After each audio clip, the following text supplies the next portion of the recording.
Salut tout le monde! Ça y est, 2021 est presque là et peut-être qu'actuellement, au moment où vous regardez cette vidéo, vous êtes justement en train de réfléchir à votre stratégie, à ce que vous allez faire, à ce que vous allez mettre en place pour l'année 2021. Peut-être que vous dites que vous allez tenir à jour votre blog, que vous allez être plus régulier dans vos contenus, etc.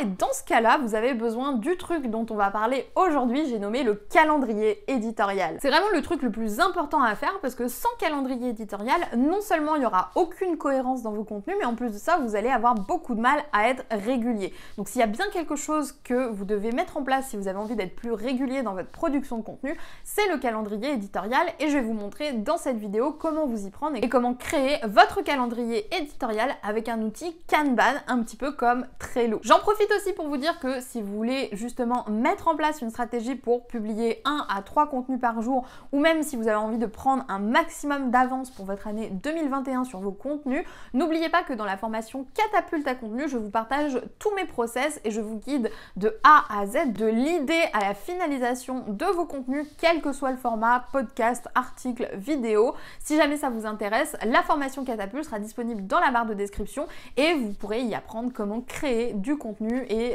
devenir une machine à contenu qui crée du contenu rapidement, sans souffrance. Donc si jamais ça vous intéresse, je vous laisserai ça dans la barre de description et moi du coup je vais vous retrouver sur mon ordinateur pour vous montrer clic par clic comment vous pouvez vous y prendre pour installer un calendrier éditorial sur Trello. À noter que ce que je vais vous montrer dans ce tutoriel, bien sûr je vais vous le montrer sur un outil spécifique qui est Trello, mais vous pouvez tout à fait vous servir de n'importe quel autre logiciel qui fonctionne sur le même principe, c'est-à-dire le principe de Kanban. Ce que j'appelle le principe de Kanban, c'est cette disposition avec la possibilité de faire des espèces de petites cartes comme ça, qu'on peut faire glisser d'une colonne à l'autre. De manière générale, je trouve que c'est le meilleur moyen de faire un calendrier éditorial, d'autant plus qu'avec ce format, que ce soit sur Notion ou sur Trello, on a la possibilité de le transvaser en calendrier et donc d'avoir vraiment une vue beaucoup plus précise des contenus qu'on va avoir à publier, des offres qui vont sortir, etc. Bref, de manière générale, quand on veut planifier du contenu, le mieux c'est vraiment de partir sur ce modèle-là, grâce à la possibilité qu'on a justement d'avoir cette disposition soit sous forme de calendrier, soit sous forme de tableau comme ça pour voir à peu près où on en est. D'après moi, c'est quand même encore intéressant de faire un calendrier éditorial d'abord sur Trello, pour la simple et bonne raison qu'il n'y a pas encore d'API sur Notion, du coup, même si on a la vue calendrier, ça peut pas être raccordé directement avec des Google Calendar, etc. Et ça, Trello pour l'instant le permet, donc moi personnellement, je suis encore un petit peu sur Trello, ça va sûrement pas durer à partir du moment où Notion mettra enfin en place son API. Quoi qu'il en soit, là je vous montre sur Trello parce que je sais que c'est le logiciel aussi le plus utilisé pour ce genre de disposition et il est quand même assez simple quand on démarre un petit peu dans ces outils-là, donc je pense que c'est le plus adapté pour démarrer. Et en plus de ça, il y a quand même un petit peu plus d'options de personnalisation que sur Notion, donc pour certaines personnes, je sais que c'est un critère, donc je pense que c'était quand même intéressant de commencer par vous faire un tutoriel sur Trello. Si jamais vous voulez que je vous fasse un tutoriel sur Notion, ce sera sûrement à partir du moment où ils auront sorti leur API et dites-le moi dans les commentaires, comme ça je saurai qu'il faut que je pense à vous faire ça. Donc ici, j'ai pré-créé, entre guillemets, un tableau complètement vide, peu importe où vous êtes sur Trello, à partir du moment où vous voulez créer un nouveau tableau, il suffit de cliquer sur la croix et ça va vous proposer d'en créer un. Alors moi déjà, ce que j'aimerais vous conseiller en truc numéro 1, le truc le plus important, c'est que il faudrait avoir un tableau par format. C'est-à-dire que moi dans mon cas, j'ai plusieurs calendriers éditoriaux. J'ai mon calendrier éditorial pour les articles du blog et celui pour les vidéos YouTube. Je groupe les vidéos et les podcasts ensemble parce que c'est publié comme des vidéos et je reposte pas mes podcasts sur une plateforme externe. Donc ça a encore sa place sur le même tableau, mais de manière générale, essayez vraiment de bien découper et de découper en fait selon les formats, parce que forcément le fait d'écrire un article, ça prendra pas le même temps ou c'est pas le même style de travail que si je dois tourner des vidéos, donc c'est bien de segmenter comme ça, parce que là non seulement on va créer un calendrier éditorial, mais c'est aussi quelque chose qui va nous permettre de savoir exactement où on en est, parce que souvent c'est un peu l'aspect qui est négligé, et grâce à ce système de Kanban, on va pouvoir le faire de manière logique, fiable et plutôt mignon, donc c'est parfait. Donc déjà là, la première chose qu'on va faire, c'est créer les colonnes qui vont nous permettre justement de mettre nos petites cartes. Donc comme je l'ai dit, vous pouvez utiliser n'importe quel autre logiciel pour faire ça, à partir du moment où vous pouvez créer justement ce genre de colonnes et traiter les informations comme on va les traiter dans ce tutoriel. Donc ici on va commencer par la première colonne idée, ensuite ça va être à trouver, Je vais vous expliquer juste après en fait à quoi correspond chacune de ces petites colonnes et comment vous allez vous en servir. Ce qu'il faut garder en tête ici, c'est que ça va vous permettre justement de réussir à voir où vous en êtes à peu près et à trier en fait vos cartes, vos informations, les contenus que vous avez envie de publier en fonction de là où vous en êtes. C'est-à-dire que quand vous allez vous dire ah il faut que je trouve des idées, vous allez pouvoir aller dans une colonne spécifique et du coup mieux gérer un petit peu votre flux d'énergie. Donc les trois les plus importantes, ça va être celle-ci. Vous allez voir que c'est complètement personnalisable et de manière générale tous les tutoriels que vous voyez sont à personnaliser parce qu'il faut que ça s'adapte à vous. Je le répéterai jamais assez parce que je vois tout le temps des gens qui me disent mais moi ça exactement ça me correspond pas. Si ça vous correspond pas, modifiez un petit peu le truc pour que ça rentre dans votre propre manière de fonctionner. L'idée c'est d'intégrer un outil, pas de vous forcer à rentrer dans une espèce de moule. Que vous compreniez bien l'utilité de chaque colonne, je vais partir de zéro et on va partir du principe que là j'ai envie de créer un calendrier éditorial pour mon blog. Donc la première étape c'est quoi? C'est que je vais commencer déjà à me rendre ici dans cette colonne idées où je vais noter du coup, comme le nom l'indique, les idées de contenu que j'ai. Donc là admettons que ce soit, voilà, j'ai une idée de vidéo YouTube. Bon, on manque clairement d'inspiration sur ce coup-là, donc je les ai appelés idée 1, idée 2, idée 3. Vous avez bien compris qu'ici c'est un endroit où vous allez noter toutes vos idées de contenu de manière générale, toutes celles qui vous passent par la tête, toutes celles que vous aimeriez bien faire. L'idéal c'est de prendre un petit peu le réflexe dès qu'on a une idée d'aller le noter ici et nulle part ailleurs, ou d'aller le noter ailleurs et de venir piocher les idées dedans, mais en tout cas gardez toujours un endroit bien spécifique où vous pouvez récapituler vos idées. Je pense que c'est beaucoup plus simple de le faire directement sur le tableau Trello parce que comme ça quand vous allez planifier les idées, ce sera beaucoup plus facile pour vous de faire le lien entre ce que vous avez besoin de trouver ou non. Parce que du coup vous vous demandez peut-être à quoi sert cette colonne à trouver.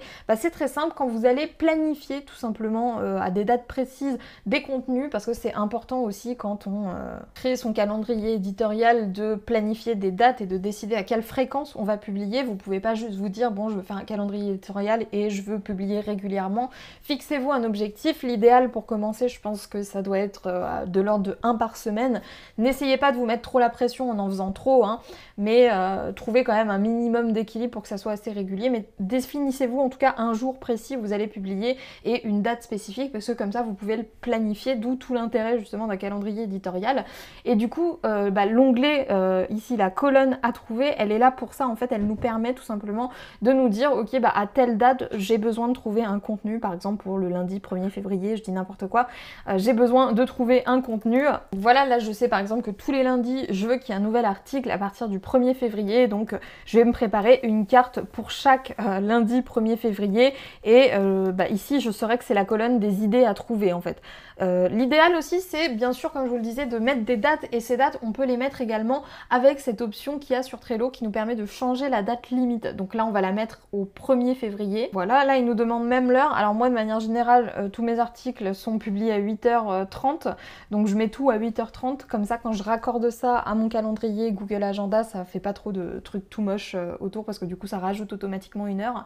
Donc voilà, là je sais que lundi 1er février à 8h30 j'ai un nouvel article qui sort et je peux faire la même chose du coup ici avec mon petit lundi 7 février. Et c'est là tout l'intérêt finalement d'avoir une colonne idées avec vos idées ici, c'est que vous pouvez carrément vous dire bon ok là je sais que j'ai besoin de trouver un nouvel article, donc je pioche dans ma liste d'idées qui sera beaucoup plus longue au fur et à mesure, bien entendu vous en aurez plus que 3.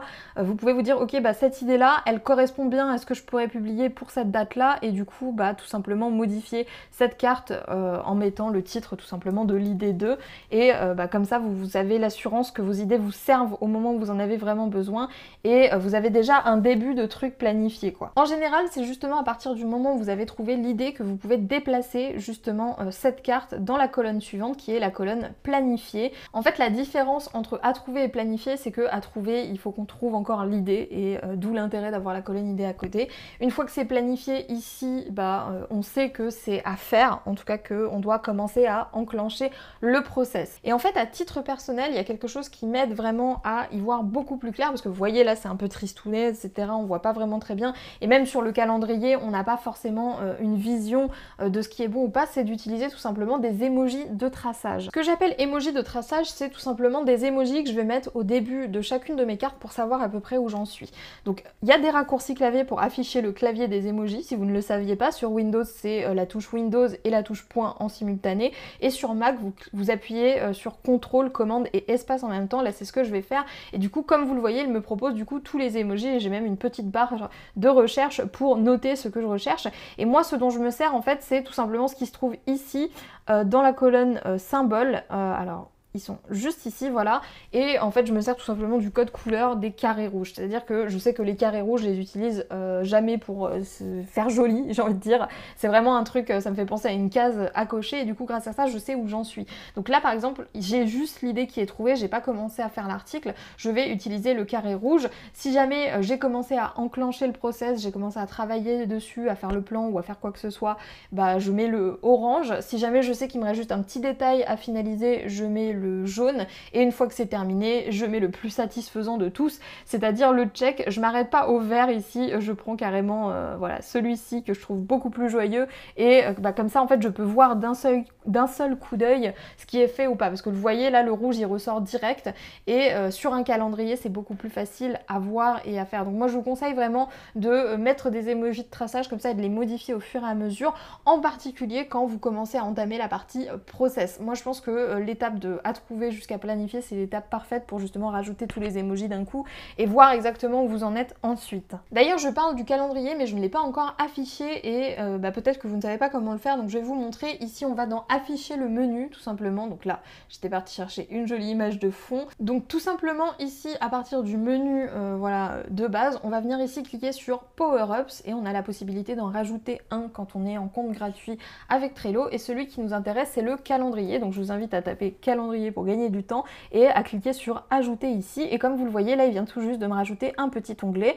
Quand je clique sur ce petit onglet, j'ai du coup une vue calendrier qui s'ouvre, et je peux tout simplement planifier à la date qui m'intéresse mes cartes. Donc là si par exemple on retourne à la date du 1er février, on voit qu'il y a mes petites cartes ici, et sur le calendrier comme vous voyez on voit directement où j'en suis, donc ça aide vraiment à savoir, à mieux vous repérer en fait dans le temps qui vous reste, dans là où vous en êtes, l'avance que vous prenez, etc. Et je pense que c'est vraiment un truc qui peut faire une grosse différence, ces petits emojis de traçage. En plus de ça, ça rend ça un petit peu plus fun comme vision.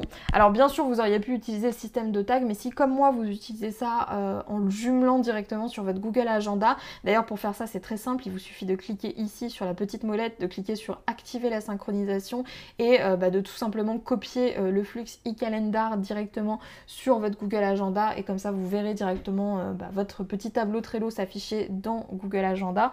Donc c'est super pratique parce que du coup ça va être synchronisé, et c'est pour ça que moi j'aime bien utiliser ces emojis là, parce que quand on utilise les tags ne sont visibles que sur Trello et pas sur le calendrier, et du coup ça demande une petite réflexion de vous dire ok où est-ce que j'en suis quand vous regardez votre calendrier, et je trouve pas ça super terrible, sachant que ça on l'utilise en dehors de notre calendrier de base. Quand je parle des tags, je parle en fait de cette option qui est disponible juste ici qui s'appelle étiquette, et qui nous permet du coup de mettre des petits marqueurs sur chacune de nos cartes pour les repérer plus facilement. Donc là par exemple j'ai mis un rouge, vous voyez, on le voit un petit peu mieux. Alors on pourrait se servir de ça de la même manière dont on se sert des emojis de traçage, c'est-à-dire en mettant des tags, voilà, non commencés, planifiés, à avancer, etc. Mais je pense que c'est beaucoup plus intéressant d'utiliser ça pour parler de catégories, surtout si vous avez plusieurs petits sujets que vous abordez dans votre business et vous voulez varier un petit peu les types de contenus, ça peut être pas mal parce que ça vous aide justement à faire des mélanges intéressants. À vous de voir ce que vous préférez. Moi personnellement, comme je vous l'ai dit, ce qui m'embête un petit peu avec ça, c'est qu'on ne le voit pas dans le Google Agenda. Donc pour ce qui est de la partie process, c'est un petit peu particulier. Ici j'ai fait juste une seule et unique colonne, mais je pense que ça peut être très intéressant d'en faire plusieurs en fonction du nombre de personnes qui travaillent avec vous.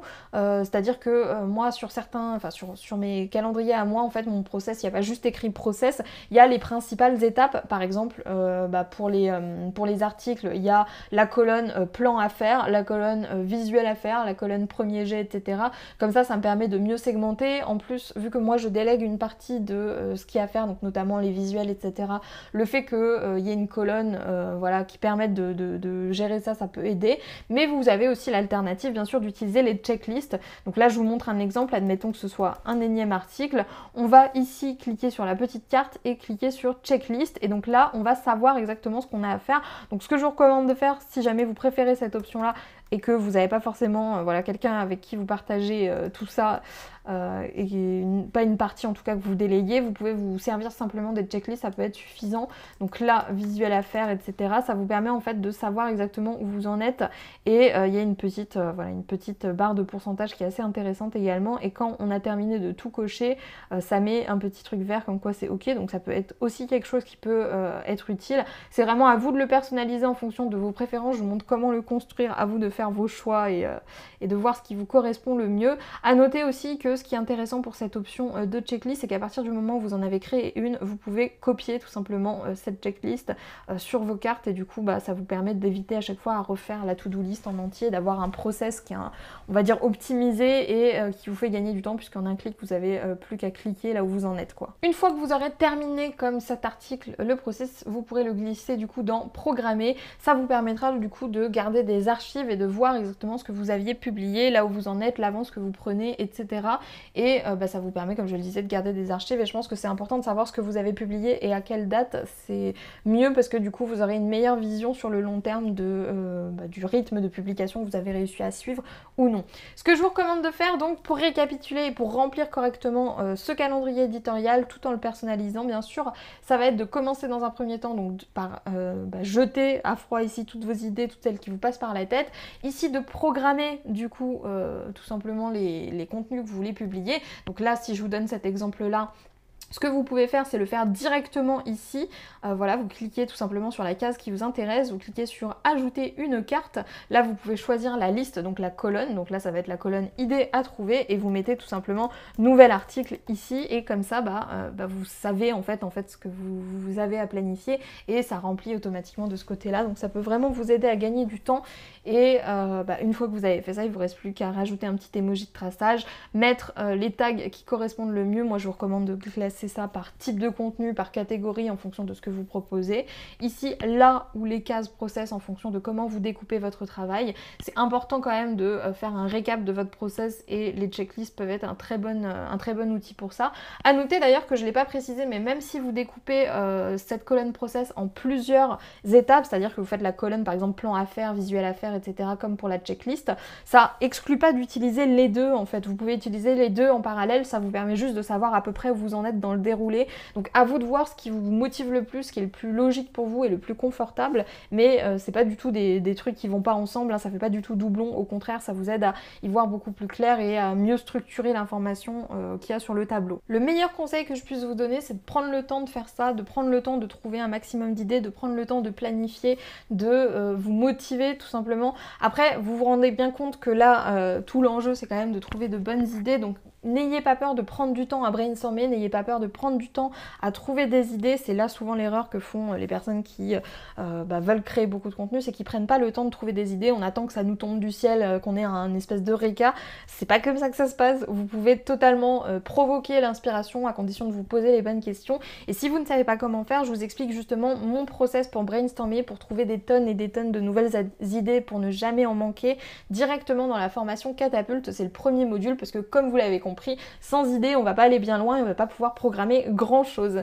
Donc voilà. De mon point de vue, le format Kanban qui est proposé par Trello et qui est aussi disponible sur Notion pour ceux d'entre vous qui sont intéressés, c'est vraiment le meilleur format pour créer un calendrier éditorial, à la fois pour structurer justement ce qu'on a à faire et dans quel ordre, mais aussi pour voir sur un calendrier, sur une vue calendrier, où est-ce qu'on en est, quelle avance on peut prendre, etc. Donc c'est vraiment le format que je vous recommande si vous voulez créer un calendrier éditorial. Au moment où j'enregistre cette vidéo, je suis encore sous Trello pour l'ensemble de mes calendriers éditoriaux pour une simple et bonne raison, c'est que Notion ne propose pas encore d'API. Donc l'API, c'est ce qui permet de connecter Notion avec d'autres outils comme Google Calendar, Things, etc. Comme cette intégration, elle n'est pas encore opérationnelle, pour l'instant, je suis sous Trello faute de mieux, mais une fois que ce sera rajouté, je pense que je passerai sur Notion et qu'à ce moment-là, je vous ferai également un tutoriel pour pouvoir utiliser Notion comme calendrier éditorial. Si jamais jamais vous voulez en savoir plus d'ailleurs sur l'utilisation de Notion dans la création de contenu, j'en profite pour vous rappeler que c'est l'outil que j'utilise principalement pour créer mes contenus. La partie calendrier éditorial, elle est juste sur Trello, mais tout ce qui est création des contenus, mise en place du brainstorming, etc. Personnellement, je fais tout sur Notion, et si vous voulez aller plus loin et voir comment je m'organise pour créer des podcasts, créer des vidéos, créer des articles, etc.